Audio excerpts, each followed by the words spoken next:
मैं इसी क्षण दोनों पक्षों को साक्षी मानकर तुम्हें वो देता हूं जिस पर तुम अपना अधिकार समझते हो, जो निश्चित रूप से तुम्हें वासुदेव में परिवर्तित कर देगा।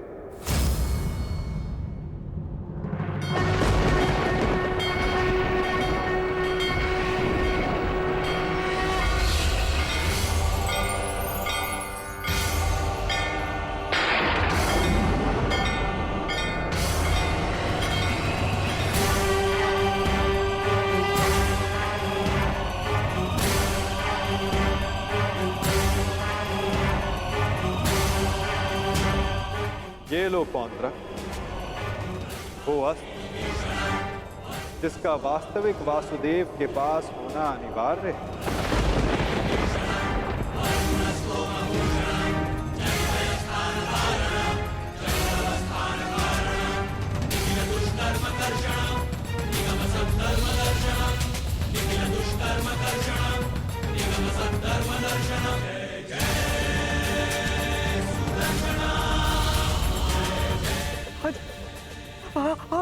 आओ। शीघ्र आओ।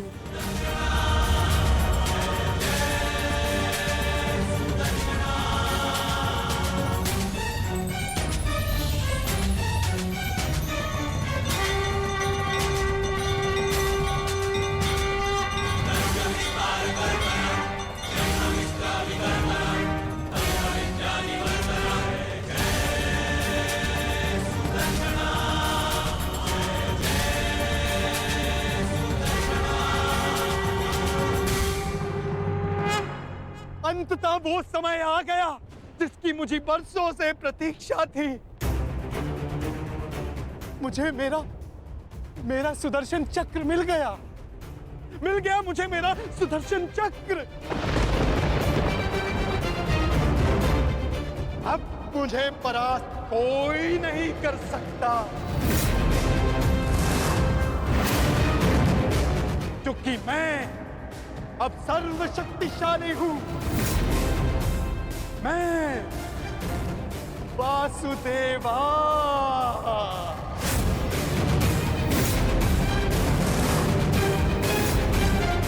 सुदर्शन चक्रधारी पौंड्रक वासुदेव।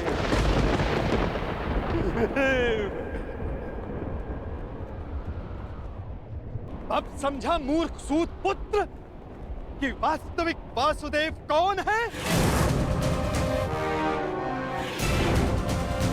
तेरे इस छलिए कृष्ण ने भी स्वयं यहां स्वीकारा कि वास्तविक वासुदेव कौन है। यदि अब तूने मुझ पर कोई प्रहार करने का दुस्साहस किया, तो अब तू भली भांति जानता है कि मुझसे बुरा और कोई नहीं होगा। क्षण भर में वध कर दूंगा तेरा।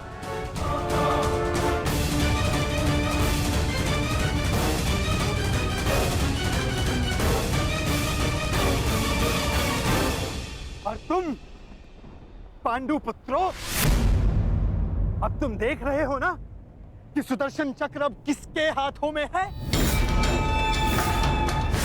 मेरे वास्तविक वासुदेव के हाथों में है ये सुदर्शन चक्र। अब तुम सब मेरी पूजा करो, क्योंकि मैं ही वास्तविक वासुदेव हूं।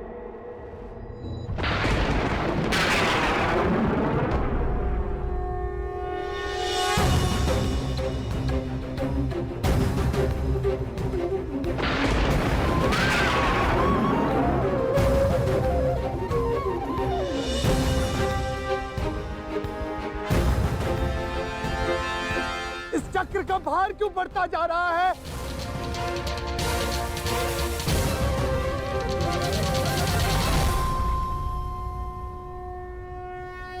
दुर्योधन, ये चक्र भारी होता जा रहा है। ये चक्र मुझे कुचल देगा।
ये क्या किया आपने? बंद कर दिया, छल किया, फिर से छल किया आपने।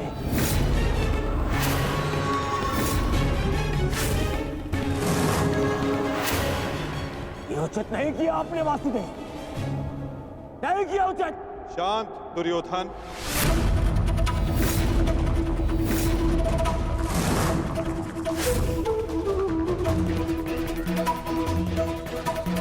इतना क्रोधित क्यों हो रहे हो गांधारी नंदन?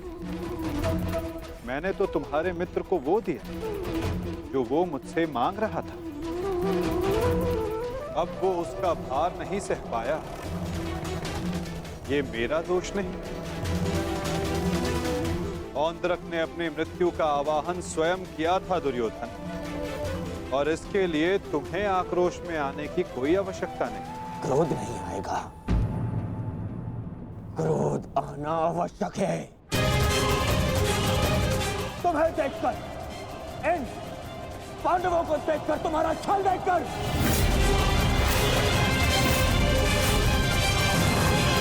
कैसा छल दुर्योधन?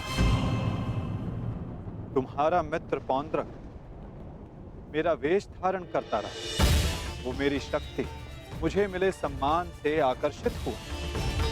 वो मेरे जैसा बनना चाहता था, परंतु वो ये नहीं समझ पाया कि शक्ति और सम्मान किसी का वेश धारण करने से, किसी का रूप धारण करने से नहीं मिलती।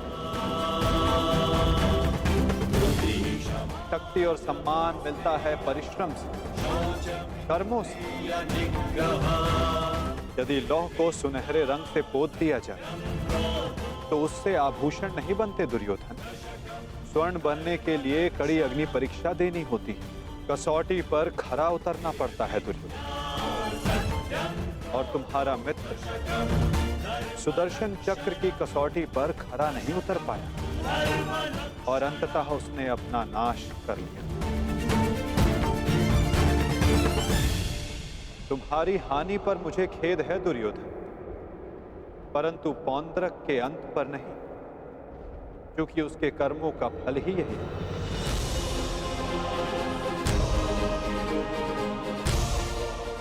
अब आज्ञा दे युवराज।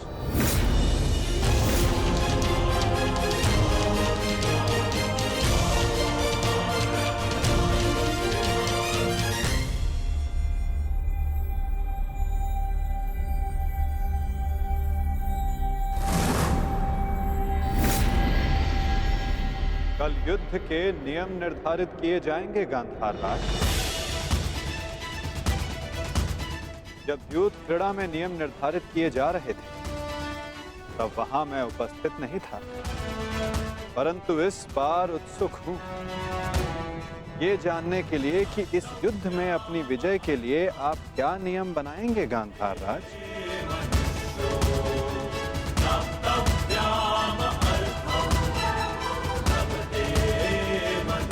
कल के सूर्य उदय की प्रतीक्षा रहेगी मुझे।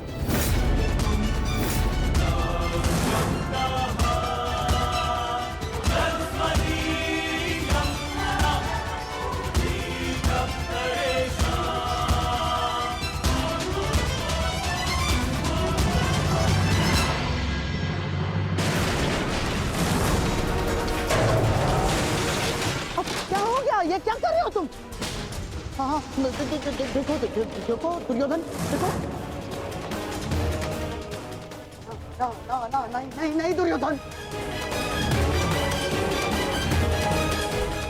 मैं उस वासुदेव को नहीं छोड़ूंगा।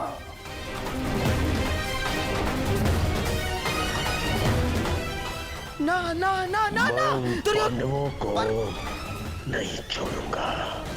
ये क्या कर रहे हो? क्या कर रहे हो तुम दुर्योधन? ईश्वर के लिए शांत हो जाओ।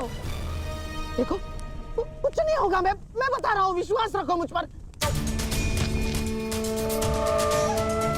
आप शांत हो जाइए, अन्यथा मैं आपको शांत कर दूंगा।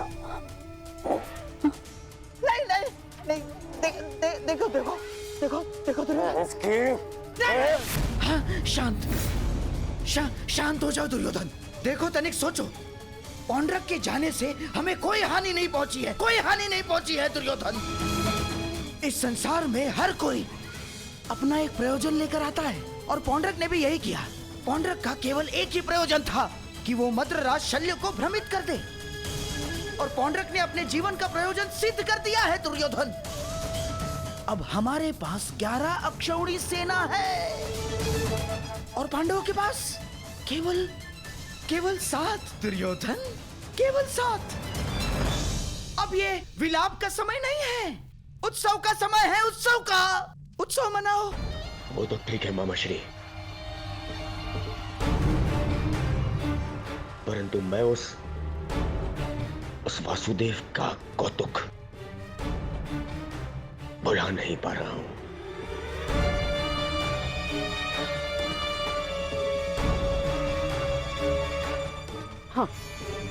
हाँ, देखो सब ठीक हो जाएगा दुर्योधन।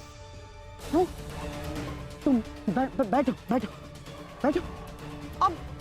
अब ये सब कुछ छोड़ो ना दुर्योधन। देखो, युद्ध में वो कृष्ण छलिया कुछ नहीं कर पाएगा। पूछो क्यों? तो निहत्था है वो। अब इस समय हमारा पक्ष सबल है, हमारा पक्ष, और पासा हमारे हाथ में है दुर्योधन, हमारे हाथ में। कैसा पासा? अब देखो, कल युद्ध के नियम निर्धारित किए जाएंगे। ऐसे नियम बनाऊंगा कि पांडव पक्ष आ जाएगा, और फिर वो छलिया कुछ नहीं कर पाएगा, वो छलिया।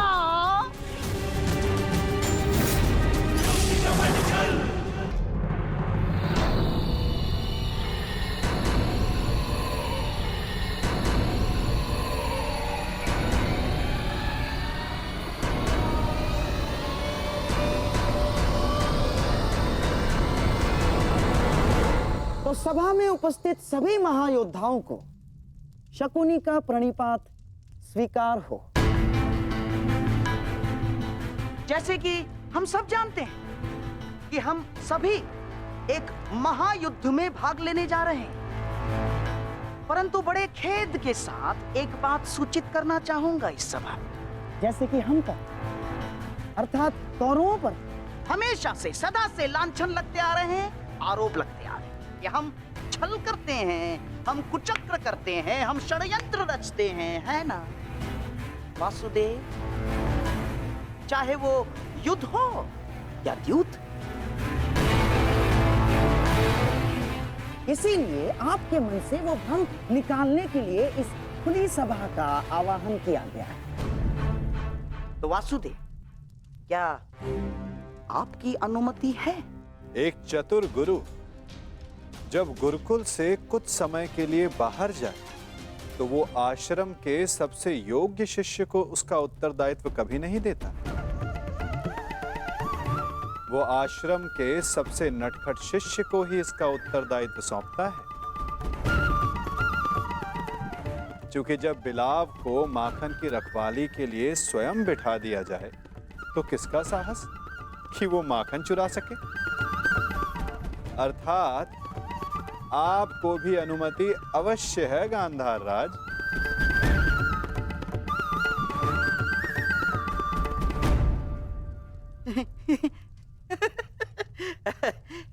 वासुदेव, आपका विनोद समझने में मैं असक्षम हूं। मेरे कहने का आशय मात्र केवल इतना है गांधार राज कि मैं आपके वचनों से सहमत हूं। यद्यपि युद्ध सीमा बढ़ाने या सीमा पर अतिक्रमण रोकने के लिए होता है, तो युद्ध के नियम और सीमा निश्चित कर लेना आवश्यक है। क्योंकि यही नियम, यही सीमाएं इस युद्ध को धर्म युद्ध बनाएगी। तो ये बात आप सरल मार्ग से भी बता सकते थे वासुदेव। यदि आपका भाषण समाप्त हो गया तो हम युद्ध के नियमों पर चर्चा करें। वैसे भी हमारे और आपके पक्ष की सेना के अंतर को देखते हुए ये युद्ध केवल औपचारिकता मात्र रह गया है।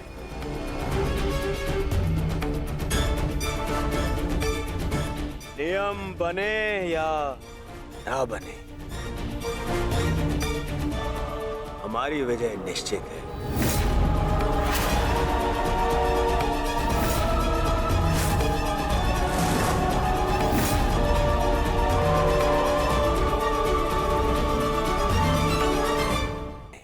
हमारी विजय निश्चित है। इस आत्मविश्वास का कोई एक कारण तो बताओ।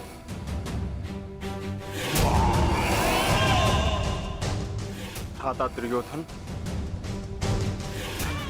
एक नहीं, दो नहीं, तीन कारण बताता हूं, जो समझ आए चुन लेना।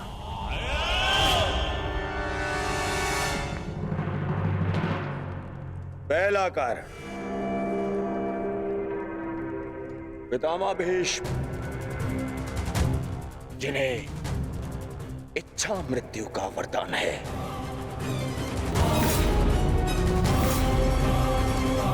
दूसरा कारण,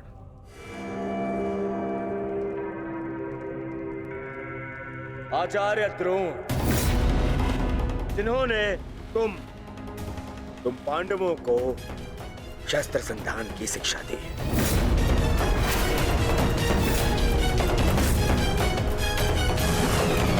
क्या इनके धनुष को काट सकने का समर्थ है तुम में से किसी के पास भी?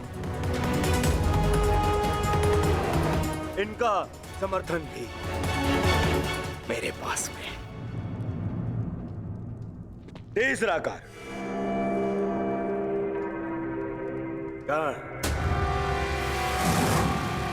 ब्रह्मास्त्र, ब्रह्मांडास्त्र और ब्रह्मशिरास्त्र जैसे अस्त्रों से सज्जित है मेरा मित्र कर्ण, जिसका बाण तुम्हें विजय प्राप्त करने नहीं देगा और जिसका कवच मुझे पराजित नहीं होने देगा।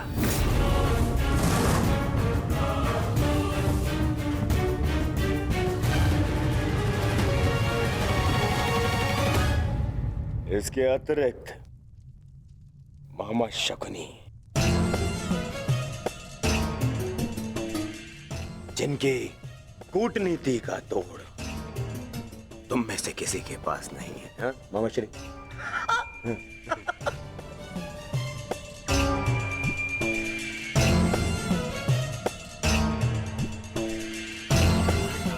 मद्रराज शैल्य, नारायणी सेना। अब अरे ये तो 3 से अधिक कारण हो गए, है ना अर्जुन? जिसके पास इतने सारे कारण हो उसे कौन पराजित कर सकता है?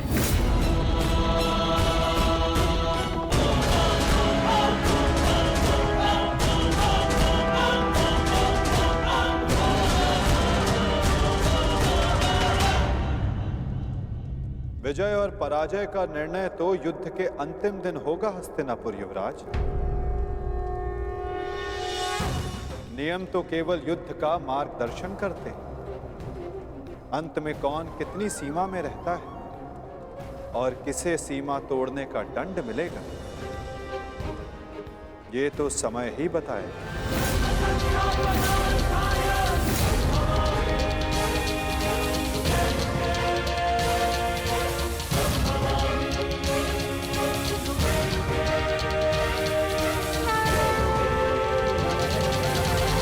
मैं इसी क्षण दोनों पक्षों को साक्षी मानकर तुम्हें वो देता हूं जिस पर तुम अपना अधिकार समझते हो, जो निश्चित रूप से तुम्हें वासुदेव में परिवर्तित कर देगा।